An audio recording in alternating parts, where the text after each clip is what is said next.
Cinefilia, un programa dedicado al séptimo arte. Comenzamos.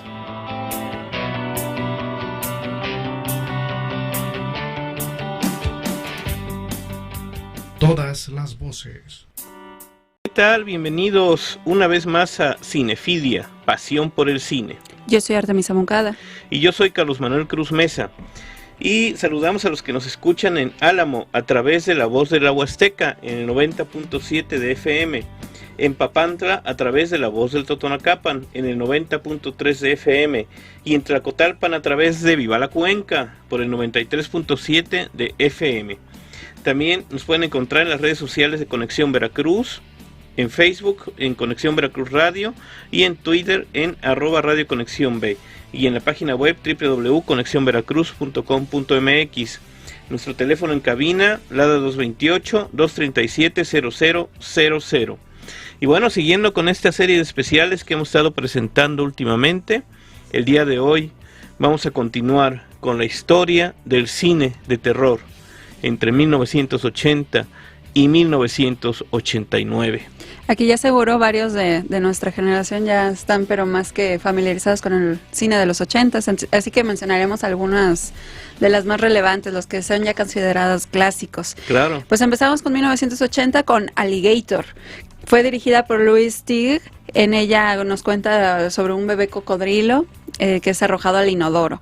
En el drenaje es afectado por hormonas del crecimiento que una compañía lanza al desagüe y esto provoca que crezca hasta convertirse en un animal inmenso, ¿no? Que sale a devorar personas en las calles de Chicago. Y bueno, otra es La Niebla, que estuvo dirigida por John Carpenter. La película se centra en un grupo de marineros leprosos fantasmas que retornan a cobrar venganza contra todo un pueblo de 100 años después que fueron asesinados y despojados de sus riquezas. Esto como que muy basado en leyendas antiguas, ¿no? Así es, en leyendas marítimas, antiguas, el holandés errante, todas estas tripulaciones fantasma.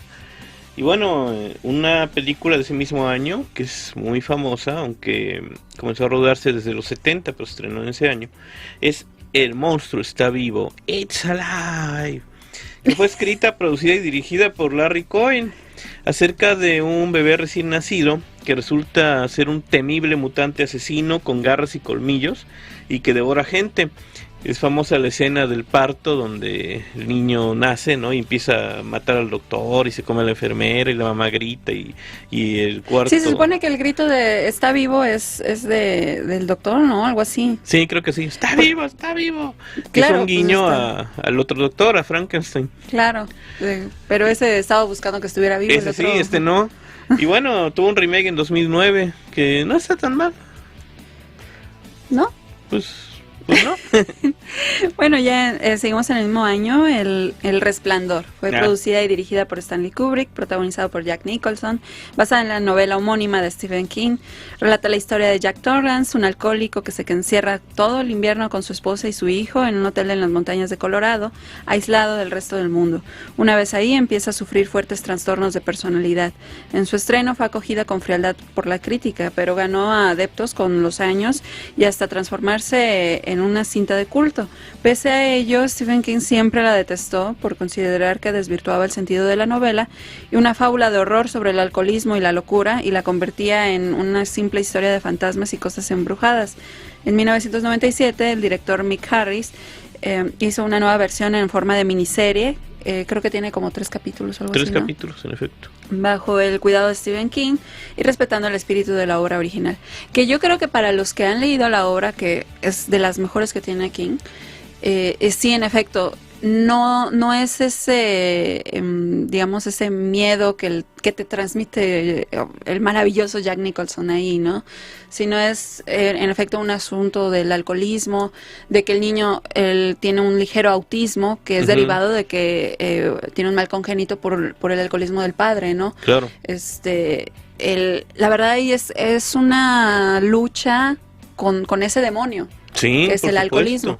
Entonces, es mucho más interna la lucha que estar ahí pensando que es un hotel que está lleno de misterios y demás, ¿no? Sí. Pero bueno, las dos son muy buenas. Les recomendamos la serie. Bueno, yo les recomiendo. Les recomiendo que vean la serie, que la consigan. Está ya a la venta, o sea, igual y no esperarse que ya la pasen en la tele, y que chequen también esa diferencia con respecto al libro. Claro. Y por supuesto, pues seguramente ya vieron la del Resplandor, que de hecho King ya tiene su secuela con... sí.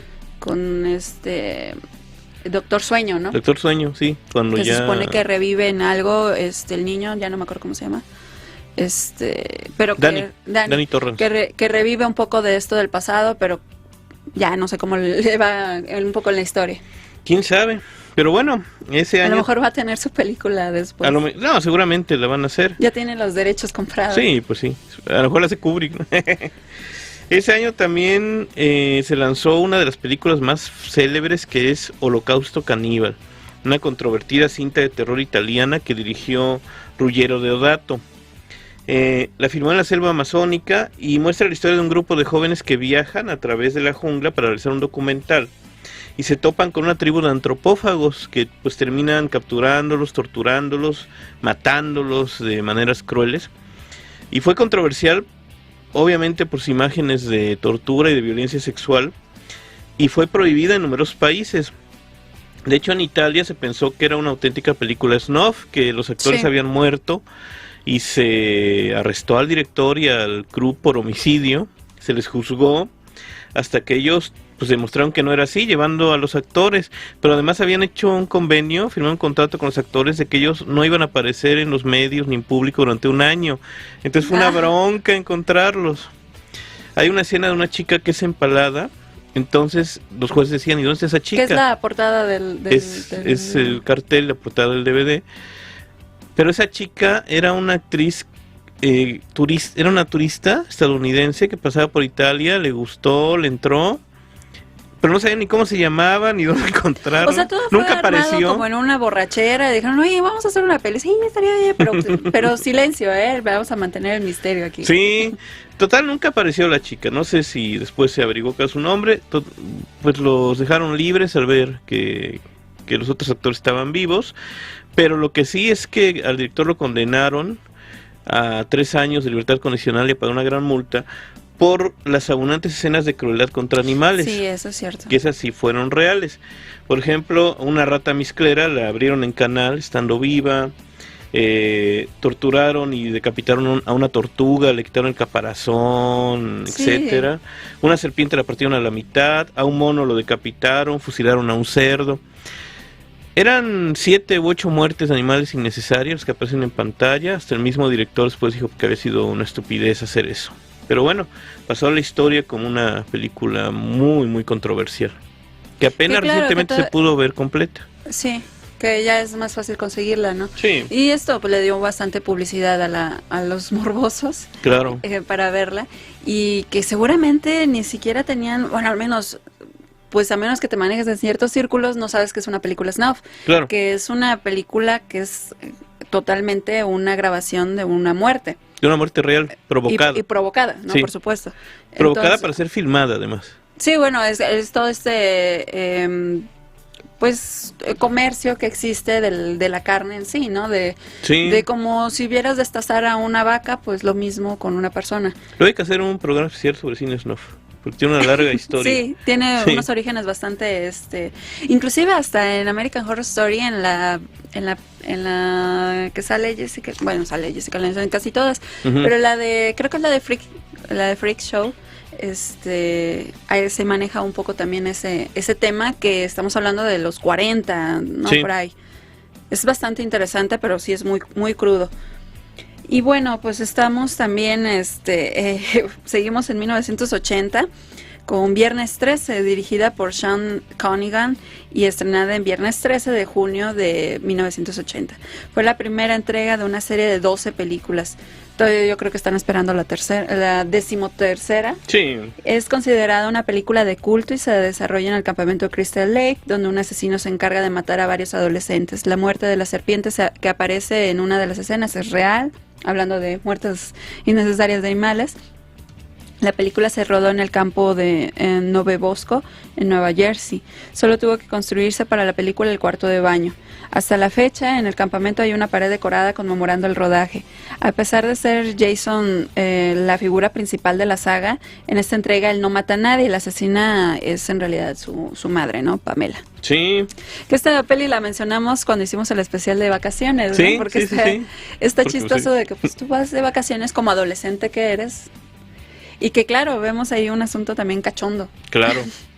Otra fue Al final de la escalera o El intermediario del diablo, The Changeling, que estuvo dirigida por Peter Medak, acerca del intento de hacer justicia por parte del fantasma de un niño muerto, quien fue asesinado y enterrado por su padre en una vieja mansión y habita, creo que en el ático, donde mueve una silla de ruedas, etcétera. Sí, es buena. Es una buena película, un poco larga, pero es bastante buena.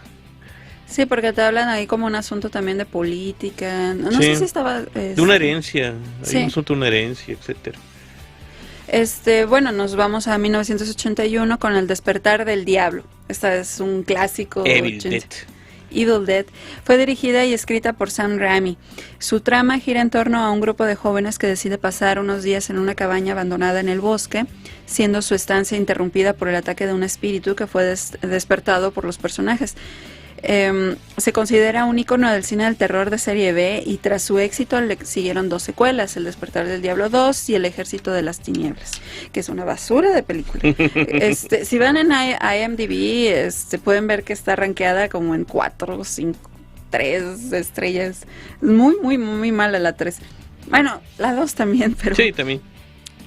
Bueno, y también tiene su remake y una serie de televisión.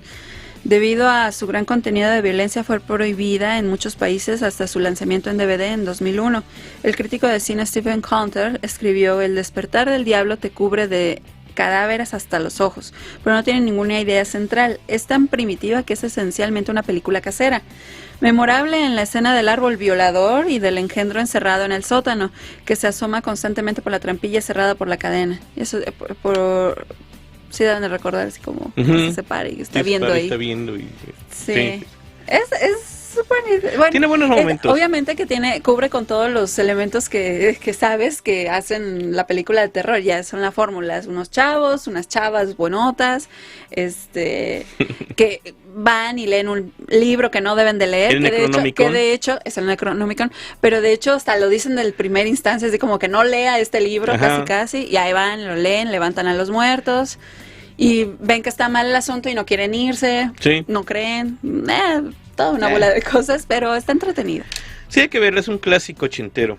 Y de ese mismo año, en 81, fue una película que a mí me encanta, que es Un hombre lobo americano en Londres, dirigida por el célebre John Landis, que presenta a 2 estudiantes universitarios neoyorquinos que viajan a Europa y se topan con un hombre lobo en los páramos.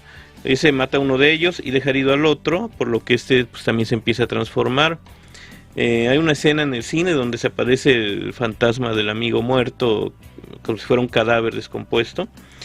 Eso y las prótesis y partes robóticas que se usaron para las escenas de transformación del hombre en lobo impresionaron tanto a la Academia de Artes y Ciencias en Hollywood, que decidieron crear el premio Oscar al mejor maquillaje nada más para esa película, y se lo dieron obviamente y lo dejaron como una categoría permanente. Hicieron una mala secuela que fue Un hombre lobo americano en París, pero esa ya no la dirigió John Landis. Lo que sí dirigió Landis en los 80 también fue, creo que en el 84, el video thriller de Michael Jackson, donde nuevamente aparece un hombre lobo y un zombie, igual que en su película. También dirigió un capítulo de Dimensión Desconocida, del que ya hablaremos después. Y bueno, ese mismo año, hablando de hombres lobos, se lanzó Aullido, que dirigió Joe Dante, que también dirigió un episodio de la película Al filo de la realidad, acerca de una reportera de televisión que conoce a un hombre lobo y termina en una comunidad habitada por licántropos. Esa es malita. Sí, es malita. Al final parece un perrito, no una mujer lobo. Como de esas, ¿cómo se llaman? Chau Chau. Un Chau Chau. Sí. Que la mata ahí en el noticiero, ¿no? Porque quería demostrar que algo estaba pasando en el pueblo, ¿no? Así es. Sí, es malita, pero la transformación es espectacular, ¿no? Porque lo ves... Bueno, más que nada porque piensas que en ese tiempo no había como que tanta cosa como ahorita podríamos ver Piratas del Caribe, ¿no? De que tienen ahí todo los puntitos azules y el traje azul y con eso ya le ponen todo, ¿no? Otra película muy buena de Hombres Lobo de esa época es Ginger Snaps, que le pusieron Feroz, acerca de estas dos chicas que van a un colegio. Sí. Una creo que es lesbiana y las ataca un hombre lobo. A una de ellas. A una de ellas. Pues de hecho Sí. es a Ginger, ¿no? A Ginger, sí. Sí, es muy buena. Es Tiene buena. como humor así muy negro, adolescente, ¿no? Y tuvo también varias secuelas, creo que tres secuelas o algo así. Eran buenas películas de Hombres Lobo. En La Hora del Espanto, de la que ya hablaremos después, también aparece un hombre lobo. Pero bueno, vamos a ir a un corte y regresamos para seguir platicando de la historia del cine de terror en los 80. No le cambies, en un momento más seguiremos hablando de más films. Cinefilia, volvemos.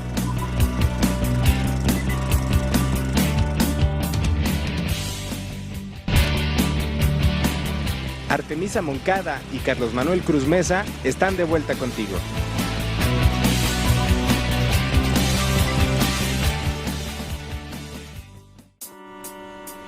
Seguimos aquí en Cinefilia, pasión por el cine, y estamos hablando de la historia del cine de terror de 1980 a 1989.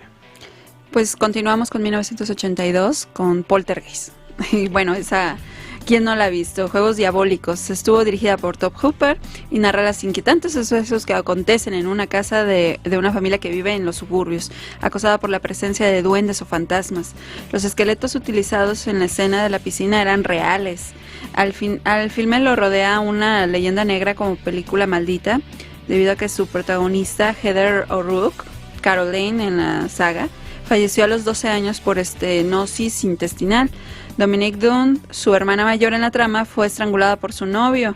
Julian Beck, el reverendo Kane, en la segunda parte murió en 1985 por cáncer de estómago durante el rodaje de la película. Will Sampson, que interpretó a un brujo llamado Taylor en la segunda parte, murió por complicaciones en un trasplante de corazón y pulmón.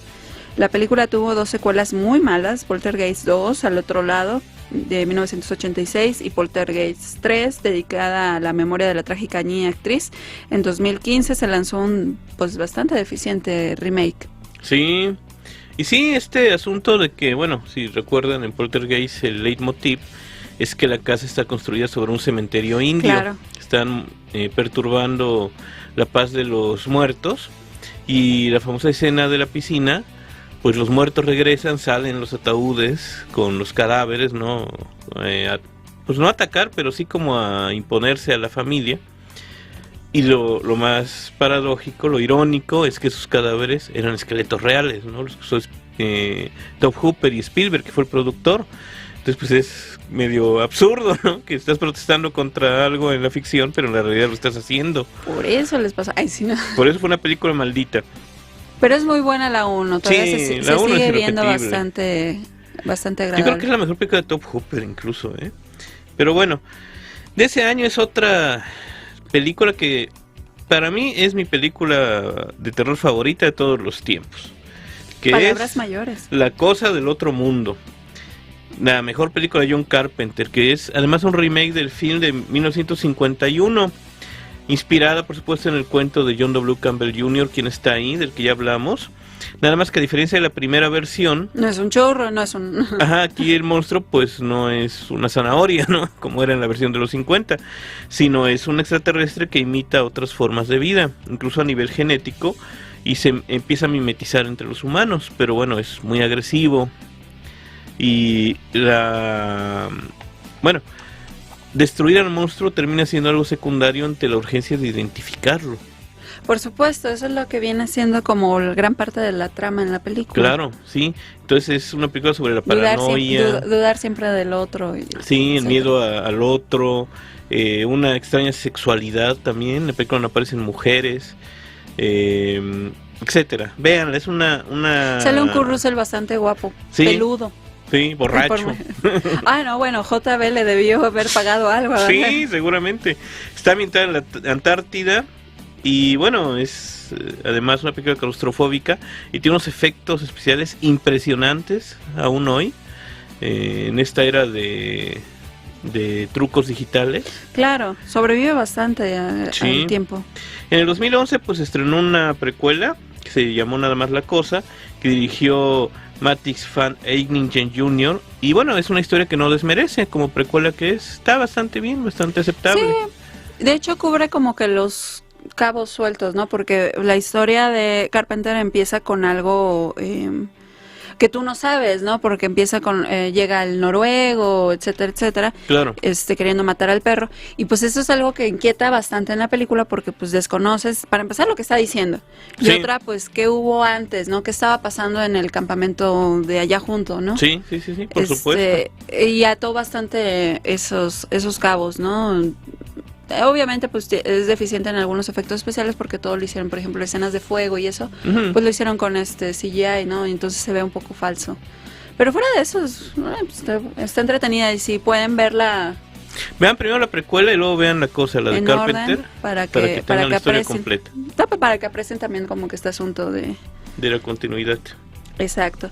Y bueno, otra, seguimos con este asunto sexual extraño. Pues tenemos a El Ente, que fue dirigida por Sidney G. Furie, sobre una mujer californiana que es atormentada y violada por un ser invisible. Supuestamente el filme está basado en una historia real ocurrida en California en los años 60. Pues sí, otro... Recuerda que hasta le habían hecho como un tipo reality show a la señora, ¿no? Bueno, Sí, no, obviamente bueno, no era un reality show, pero... No, pero sí Pero sí era el asunto de que querían grabar sin verdad, se estaba algo ahí, ¿no? Sí. Otro amante sobrenatural es el que protagoniza Incubus, dirigida por John Howe, que está basada en la novela de Ray Russell, y que está ambientada en una pequeña ciudad de Nueva Inglaterra. Nada más que acá la misteriosa figura violadora y matadora de jovencitas, en los dos sentidos, es un incubo, un demonio masculino hipersexualizado, que al final se transforma en un súcubo, o sea, en un demonio femenino muy atractivo. Es una historia también de... Tenía para todos. Sí, para todos y a todos daba. De esta extraña sexualidad mórbida, morbosa de los 80, ¿no? ¿Te acordaste del conductor de noticias de Futurama, verdad? Sí, Morbo. de morbo. Bueno, pues otra que ya hemos mencionado, por supuesto, Al filo de la realidad, en 1983, versión cinematográfica de la antigua serie de televisión Dimensión desconocida. Incluía 4 historias cortas dirigidas por John Landis, Steven Spielberg, John Dante y George Miller. Son memorables las historias sobre el racista que debe enfrentar diferentes realidades donde es perseguido y que le costó la vida al actor Vic Morrow, la del niño que puede hacer realidad todo lo que desea, y la del hombre claustrofóbico y acrofóbico que viaja en un avión atacado por un troll. También la otra de ¿quieres ver algo? Es escalofriante, ¿no? Sí, fueron 5, un prólogo y 4 historias, 5 historias en realidad, de 4 grandes directores, ¿no? Joe Dante, que dirigió Time Gremlins, Sí. John Landis, del Hombre Lobo Americano en Londres, Steven Spielberg, que ya había hecho Tiburón para este momento, y Duelo, y Y George ya Miller producía con desde Mad antes. Max, ¿Sí? la vieja y la nueva, Ay, ¿no? pero debo decir que a mí me sigue impactando esa, me gusta muchísimo el desarrollo de 20.000 pies. Terror a 20.000 pies Terror a de 20.000 altura. pies. Pero claro, esto ya lo hablamos en el especial que tuvimos de Dimensión Desconocida, para que lo vayan a checar. Sí. Pero sí, es que es muy bueno, y además es este actor que hace comedia, pero es increíble su John Lickwood. su transformación en Sí, en el drama. Sí, es muy bueno. Ese año también David Cronenberg lanzó Videodrome, que aquí se llamó Cuerpos Invadidos, una extraña película dirigida y escrita por él, y que protagonizaron James Woods y Deborah Harry, esta cantante popera, acerca de un hombre que capta una señal televisiva donde se transmiten torturas y asesinatos reales de personas, en lo que es un enloquecido experimento que altera permanentemente la percepción de los espectadores y los afecta a nivel cerebral. Es una película muy Cronenberg, muy Sí. llena de asuntos del cuerpo, el cuerpo mutilado, el cuerpo transformado. Cuerpo transformado como en máquina, más como máquina industrial. El biopunk, Sí, que es famoso. que es un asunto ahí como con tubos, mangueras y como algo brillante y baboso. Sí, lo que a Cronenberg es que recuerdo esa escena en donde James Woods tiene su mano se transforma como en un arma. Ah, sí. En una pistola. Y se le ve así como si fuera encarnada, ¿no? Es bastante confuso en partes, ¿no? Pues es muy Cronenberg en general, ¿no? Luego es un programa de Cronenberg. La actriz es la que sale en Blondie, ¿no? Sí, la cantante de Blondie. La cantante de Blondie. Bueno, pues otro clásico, clasiquísimo, y sí deberían de verlo una vez al año, para que vean que sigue viéndose bastante, bueno, quizás que estoy enamorada de los 80s en varios aspectos.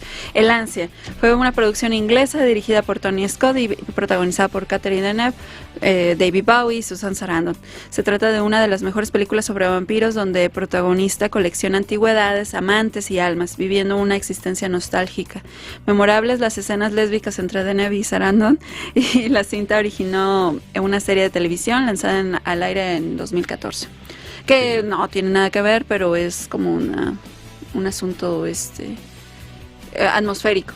Sí, y bueno, destaca también el tema inicial, el tema musical, que es Bela Lugosi está muerto, así se llama.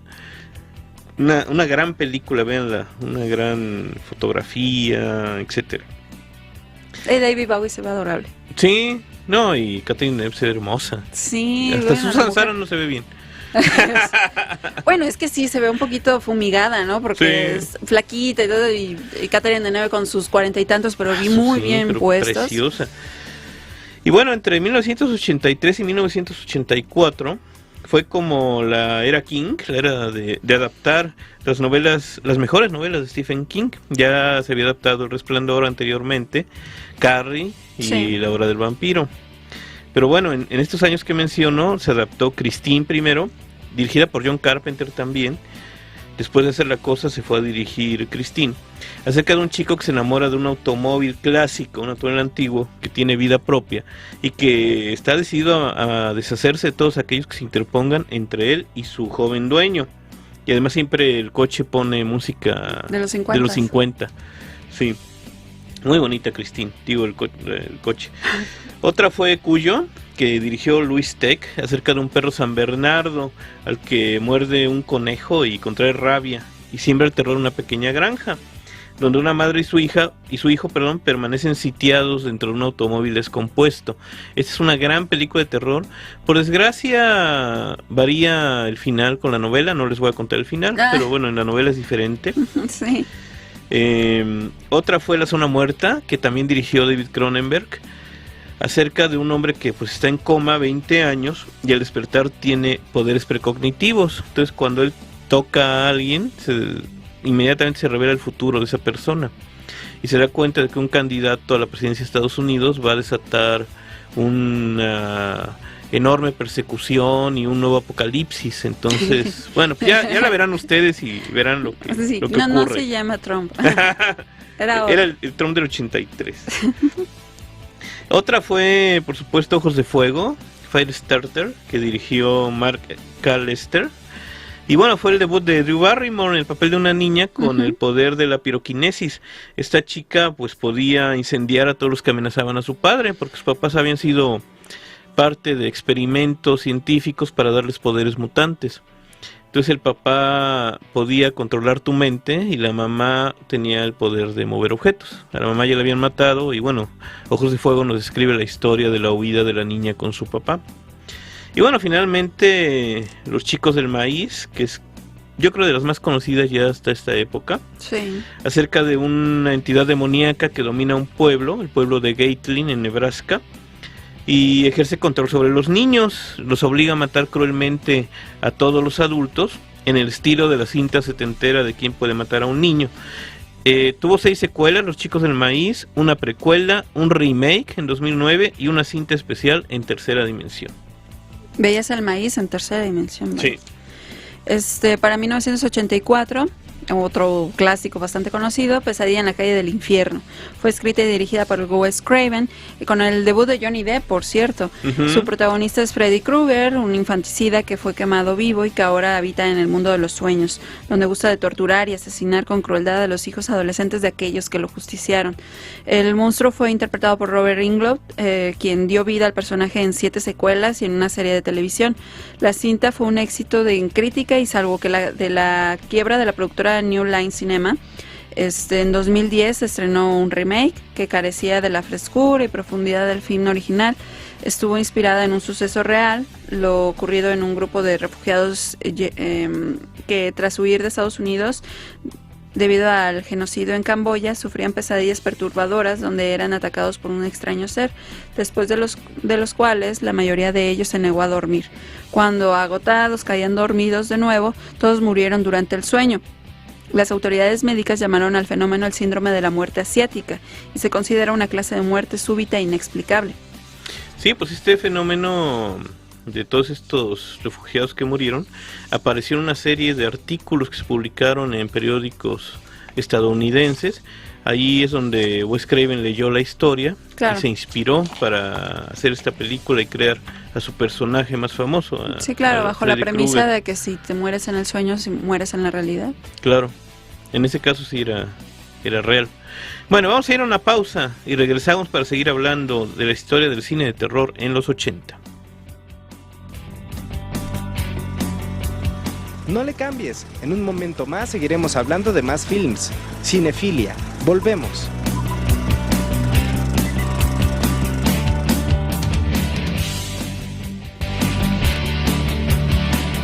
Artemisa Moncada y Carlos Manuel Cruz Mesa están de vuelta contigo.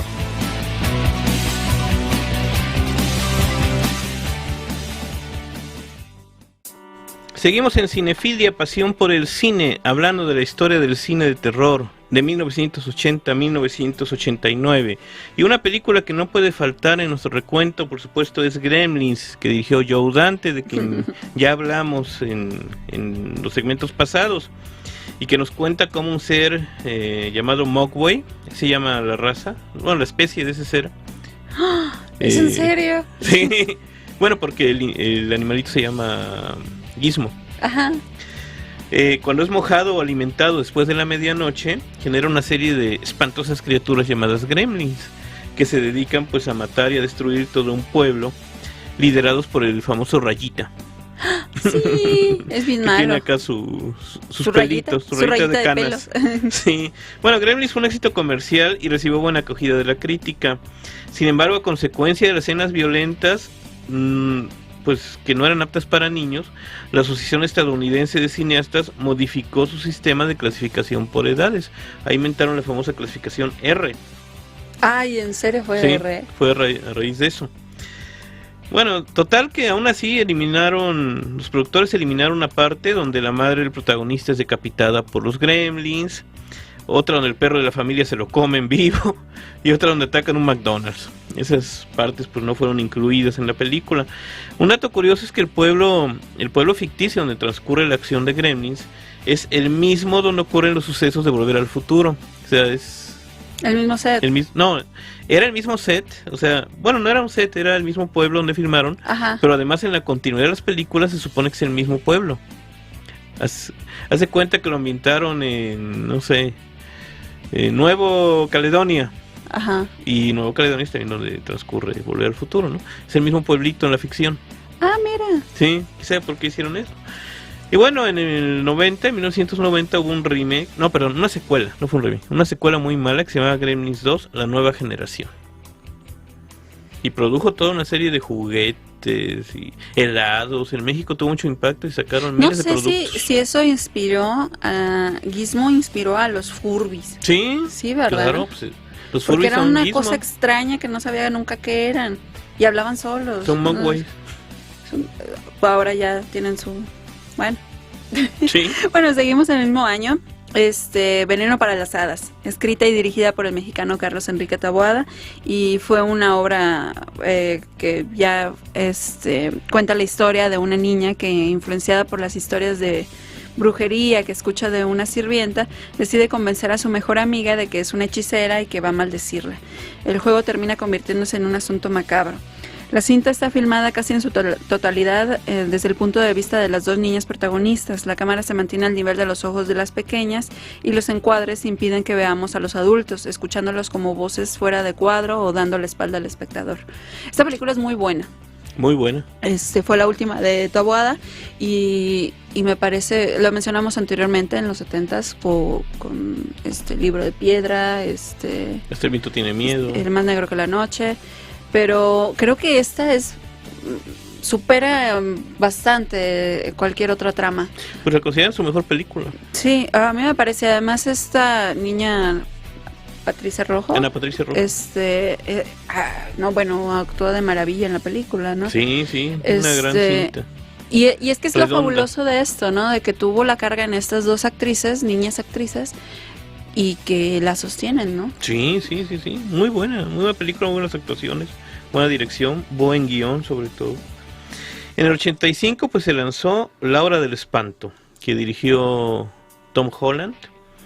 Y bueno, se centra en un adolescente aficionado a las películas de terror que descubre que su vecino es un vampiro.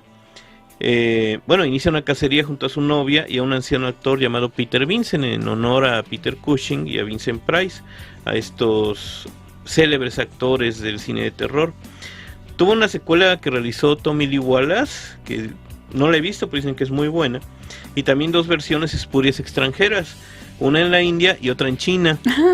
Lo que decíamos en el programa pasado acerca de Turquía, acá lo hicieron en la India y en China. En 2011 se lanzó un remake que protagonizó Colin Farrell, de La Hora del Espanto. Fright Night. Sí. Yes. Ahí también sale un hombre lobo, que decíamos hace rato. Sí. Que la nueva no está tan mala. No es mala. Es un buen remake. Obviamente pues necesitas ver la otra para como valorar un poco los... Sí, la original es mejor, pero el remake no es malo. Tenemos también en 1985 Reanimador o Reanimator. Fue dirigida por Stuart Gordon, basada en la obra de Herbert West. Reanimador de H.P. Lovecraft cuenta sobre un estudiante de medicina que desarrolla un suero de reanimación corporal, reviviendo cadáveres y trayendo fatídicas consecuencias para él y su compañero de cuarto. La película se volvió de culto y combina el terror con la comedia. Tuvo una secuela, La novia del reanimador. Pues sí, ese año también se lanzó Los Ghoulies, que fue una serie de películas de comedia terrorífica acerca de un grupo de satanistas que convocan unas criaturas demoníacas que cuando se encuentran en libertad causan incontables maldades, igual que los Gremlins. Es memorable la escena donde un ghoulie emerge del inodoro. Además los ghoulies pues eran como unos monstruitos pelones. Sí, pero aparte eran como muy chistosos, ¿no? Sí. Chistosos así como... Sí.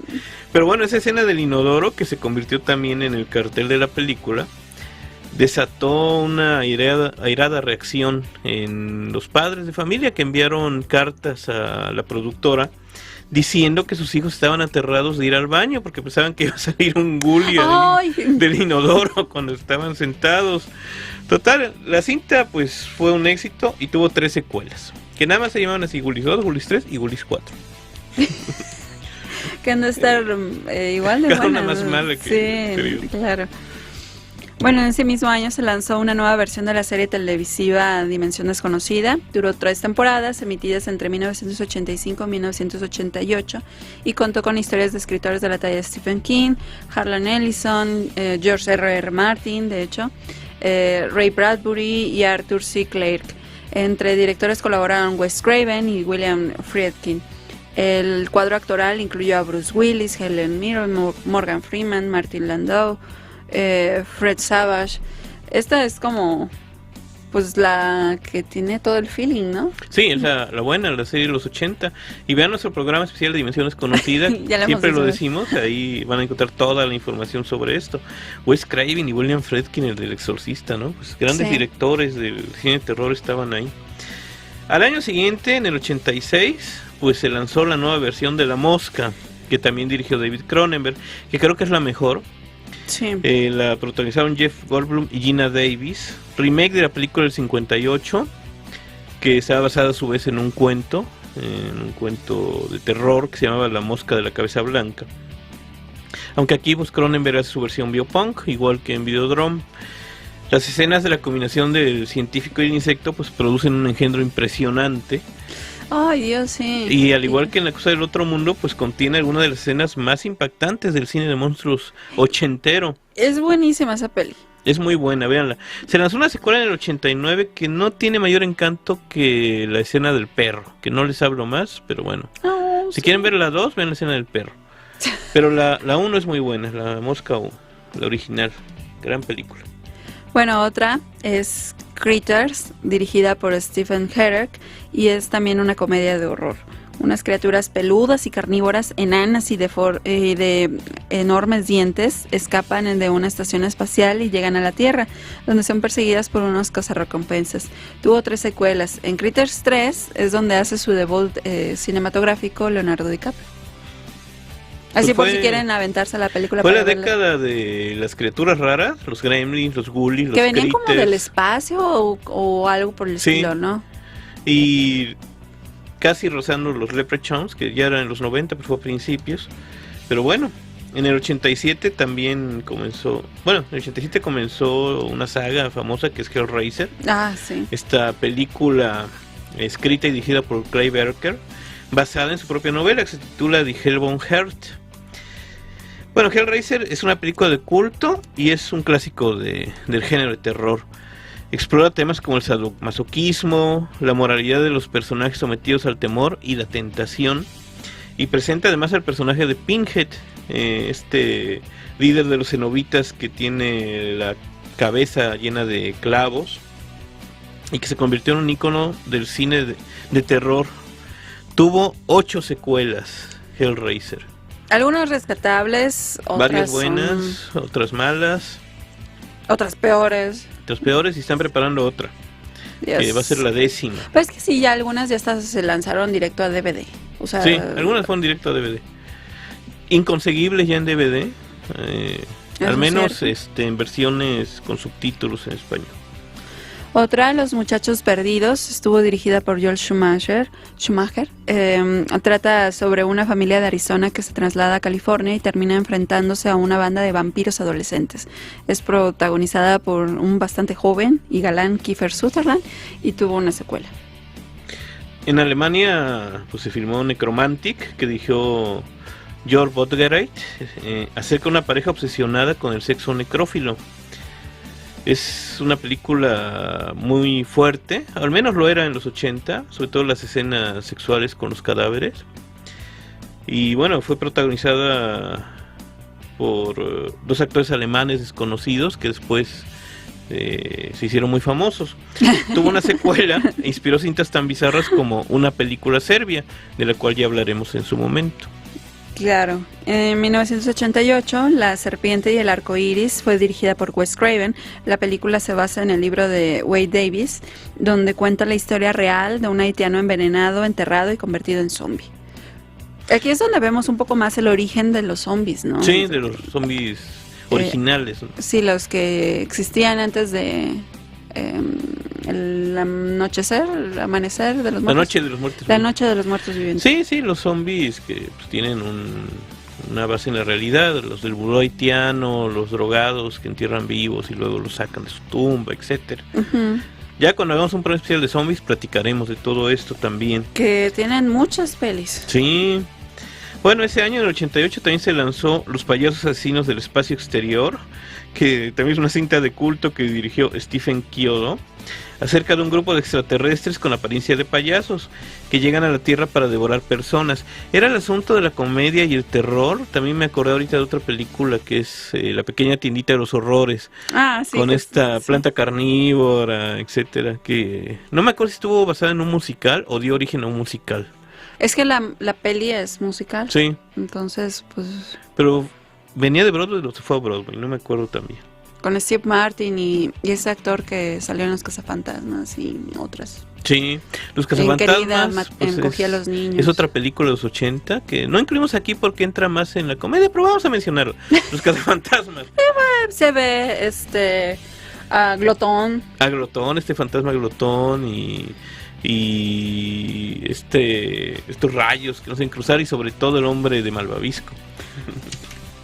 Eso me encanta con este Bill Murray, que fue uno de los que improvisó más en su diálogo. De hecho, pues casi toda la comedia que vemos es rescatada por él. Sí. Que dice, vamos, es un marinero en Nueva York, démosle una cerveza y unas chicas. Sí, se va a poner bien. Gran película Los Cazafantasmas, la original. La otra no la he visto, pero me han dicho que es bastante malita. Sí, es bastante floja. Bueno, pues también tenemos a Chucky, el muñeco diabólico. Estuvo dirigida por Tom Holland. La película cuenta la historia de un asesino en serie que a punto de morir traspasa su alma mediante una cosa y vudú a un muñeco para posteriormente intentar traspasar su alma del muñeco a un humano. Fue un gran éxito en parte gracias al aspecto repelente del juguete. Tuvo 5 secuelas y se prepara la 6ª. Con el paso de las películas aparecieron una novia y el hijo del muñeco malo. Que no sabe si es niño o niña. Un muñeco con problemas. Esos son muy... es muy feo eso. El famoso Chucky, que incluso puedes comprar los Chuckys en las jugueterías. Es así de tamaño claro, real. pero si te sale un ojo de la cara, porque uno así bien hecho como el original, pues sí, no es cualquier cosa. Sí. Y también a su novia, ¿no? Y a su novia también. Y creo que al hijo también los puedes comprar. ¿Y quién quiere esa cosa? Aquí los he visto. Bueno, en el 89, pues un engendro emparentado con Chucky apareció en la película mexicana Vacaciones del Terror, que dirigió René Cardona Jr. acerca de una bruja que al ser quemada en la hoguera jura que regresará para vengarse. Y bueno, lo hace a través de una muñeca con poderes telequinéticos. El protagonista pues es Pedrito Fernández, galán barriero, que se enfrenta al diabólico Esperpento. Tuvo una secuela que se estrenó en 1991 que se llamó Vacaciones del Terror 2, Noche de Brujas, donde bueno, el mismo actor ya se convirtió en una especie de cazafantasmas, hablando de eso, a la mexicana, y tiene además una tienda esotérica para... Es un Carlos Trejo, ¿no? Es como un Carlos Trejo, y debe combatir de nueva cuenta a la muñeca diabólica, pero ahora con la ayuda de la cantante Tatiana. De estas películas también hablamos en nuestro especial de vacaciones. Sí. Y bueno, ya para concluir esta alusión a los clásicos de 1980 y 1989, dentro de lo que marca esa década. Cementerio Maldito fue dirigida por Mary Lambert, basada en la novela de Cementerio de Mascotas de Stephen King. Se centra en el poder maligno de un antiguo cementerio indio que posee el poder de resucitar a cualquier ser que sea enterrado ahí. Aunque basada en la novela terrorífica, la película es deficiente y exagerada. Tuvo una secuela en el 92. Y se prepara supuestamente una nueva versión que, bueno, no tiene para cuándo. Es una de las mejores yo creo que Stephen King nada más tiene como 3, bueno, yo podría resumirlo casi a 2 de terror muy buenas, y bueno, los que tiene ahí mezcladas en como Verano de Corrupción, o la de Sueño de Fuga, pero la obra Shawshank Redemption, sí. Pero es de las mejores obras que tiene King. Si pueden, lean el libro de Cementerio de Mascotas. Ver la peli, pues es un asunto quiche, o sea, sí. Es una cosa ahí como ver lo que se hacía en esa época, porque la verdad sí es muy mala. No rescata toda esta psicología interna, ¿no? Esta cuestión del principal, del actor, pues todo este asunto que orilla a enterrar a sus seres queridos, ¿no? Pero bueno. Sí, pues los 80 sin duda yo creo que la época de King. Sí, además de la época de King, como una nueva época de oro del cine de terror, que tuvo pues su primera edad dorada, que ya hablamos de eso con los clásicos de la Universal, y de ahí pues hasta los 80 es cuando otra vez hay grandes mitos que se forjan. Como ya dijimos, está Chucky, está Pinhead en Hellraiser. Del cual veremos que tienen todos, pues al menos 3, 4 películas después, ¿no? Sí, y que llegan a ser hasta 9, 10 películas. Entre las películas de Freddy Krueger, las de Jason Voorhees, las de Michael Myers, suman más de 20. más las de Chucky, más las de Pinhead, vienen siendo unas 40 películas entre todos, ¿no? Más series de televisión, etcétera. Hubo grandes joyas, como las que ya mencionamos, como El Ansia, como La Cosa, como La que Mosca. Tienen ese aire, como habíamos hablado, no recuerdo si fueron en los 60s, en el programa de los 60s, en que te comentaba que era notorio pues lo que venía siendo lo que iba a inspirar a estos directores, ¿no? O sea, las nuevas generaciones que en esa época ya Ajá. serían Carpenter, Cronenberg, Steven Spielberg, Hooper, Craven. Este asunto de todo lo que llevan como pues su biblioteca y que eso les hace tener como también un aire nostálgico que tienen siempre los 80s. Sí. Lo puedes ver en El Ansia, ¿no? Este asunto de regresar un poco al asunto de los vampiros que anhelan su época y lo que pasa cuando son inmortales, ¿no? Y que empieza a pesar tanto, ¿no? Esto. Claro. La música sigue siendo un factor bastante predominante en cuanto a pues un poco el aire nostálgico, porque si le ponen un poco de oído más bien, a las películas que están inspiradas en obras de King, derivado de que en la misma novela tiene un asunto, ahí casi que un listado de canciones, te das cuenta de que hay muchísimas canciones, ya sea un automóvil de los 50 que canta, que toca pura música de los 50, o en general, ¿no? Vemos así, gente que está viendo programas de terror viejitas, o simplemente la música es como de otra época. Claro. Sí, es otro no hay asunto. Como, sí, tal vez un asunto de nuevas generaciones, pero siempre como rescatando estos elementos del pasado, ¿no? Y lo que decíamos también de que en los 80 es muy común ver en las películas que se proyectan dentro de las tramas películas anteriores de terror, casi todas en blanco y negro, igual que en los videoclips de los 80, que había muchos videoclips de terror. Estoy pensando en You Might Teen de The Cars, donde sale una escena de Robot Monster y sale La Mosca, el cantante de The Cars como La Mosca. Estoy pensando en Thriller de Michael Jackson, que dirigió John Landis, gran director de cine de terror. Estoy pensando también en Telephone de Sheena Easton, con todos los monstruos de la Universal. Salen ahí todos. O en The Girl Just Wanna Have Fun de Cyndi Lauper, donde sale una escena de Quasimodo, ¿no? De Jorobado de Notre Dame, etcétera. Los 80 son una gran época. Vean películas de los 80, vean películas de terror en general. Y bueno, no nos queda más que... Estaría genial que las vieran en orden. Sí. O sea, que primero se aventaran, no sé, igual y no tan atrás, porque ya sería bastante cansado el asunto, pero pues, los 50, 60, 70 y llegando a los 80. Claro. En sí, donde se van a dar supuesto. cuenta de la evolución que ha tenido también en la psique humana, ¿no? El asunto del terror, como Claro. lo vemos hoy en día, tiene un porqué. Así es. ¿Por qué queremos ver más sangre, queremos ver más encueradas, etcétera, Sí. ¿no? Sí. Bueno, nos queda más que recordar nuestras redes sociales. Estamos en Facebook, en www.facebook.com/lacinefilia, en Twitter como @lacinefilia, y nuestro correo electrónico lacinefiliacontacto@gmail.com.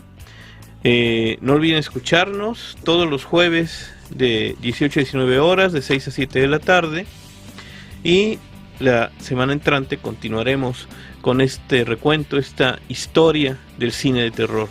Por hoy es todo. Nos despedimos aquí en Cinefilia, pasión por el cine. Yo soy Artemisa Moncada. Yo soy Carlos Manuel Cruz Mesa y nos vemos la semana entrante. Esperamos que esta emisión haya sido de tu agrado. Te invitamos a sintonizarnos el próximo jueves. Esto fue Cinefilia, por Conexión Veracruz.